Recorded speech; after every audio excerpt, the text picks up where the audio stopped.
Hi friends, welcome to షోటెక్స్. ఈరోజు ఈ వీడియోలో మనం జనరల్గా మన మొబైల్ డేటా ట్రాన్స్ఫర్ చేయాలంటే డేటా కేబుల్స్ యూజ్ చేస్తూ ఉంటాం. కొన్నిసార్లు డేటా కేబుల్స్ డిస్కనెక్ట్ అయిపోయి మళ్ళీ డేటా ట్రాన్స్ఫర్ మధ్యలో ఆగిపోయి ఇలా చాలా ఇష్యూస్ ఫేస్ చేస్తూ ఉంటాం. సో అలాంటి ఇష్యూస్ ఏమీ లేకుండా సింపుల్గా అసలు ఎలాంటి డేటా కేబుల్స్ ఏమీ లేకుండా మన మొబైల్లో నుంచి మన పీసీస్కి ఎలా డేటా ట్రాన్స్ఫర్ చేయాలో చూద్దాం అన్నమాట.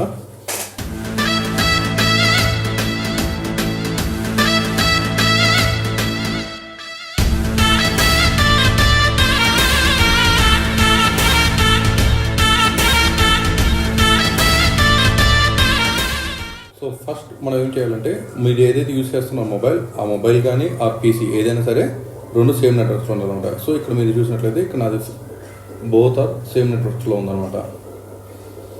సో వన్స్ మీరు రెండు సేమ్ నెట్వర్క్స్లో కొన్నాక ప్లే స్టోర్కి వెళ్ళేసి సర్చ్లో వైఫై ఎఫ్టీపీ సర్వర్ అనేది ఇది టైప్ చేయండి. సో వన్స్ ఇది ఇన్స్టాల్ చేసుకోండి. ఇది ఇన్స్టాలేషన్ అయిపోయినాక ఓపెన్ చేయండి. సో జనరల్ ఇక్కడ మీకు ఇట్లా ఉంటుంది అనమాట.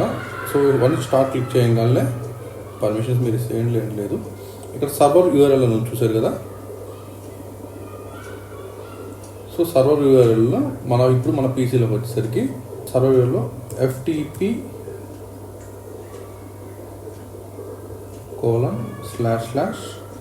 192.168.1.2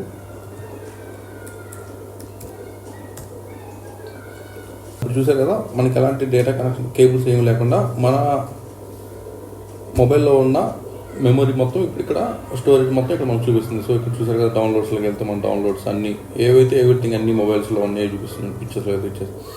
సో ఫర్ ఎగ్జాంపుల్ ఇంకా శాంపుల్ చూద్దాము. సో ఇది ఒక ఫైల్ 2 అనేది ఇది కాపీ చేశాను కదా. సో ఇక్కడ నేను పిక్చర్స్లో పేస్ట్ చేశాను. సో ఇప్పుడు మనం ఫైల్ ఎక్స్ప్లోరర్లోకి వెళ్ళి సో పిక్చర్స్లో చూసారు కదా, ఈ 2 అనేది కూడా మనకి ఇక్కడ వచ్చేది అనమాట. సో ఇలాగా ఎలాంటి ఇష్యూస్ అనేది ఏమీ లేకుండా సీమ్లెస్గా మీరు మీ పీసీ నుంచి మొబైల్లోకి ఆ మొబైల్ నుంచి పీసీలోకి సో ఎలాంటి ఇష్యూస్ లేకుండా మీరు డేటాని ట్రాన్స్ఫర్ చేసుకోవచ్చు అనమాట.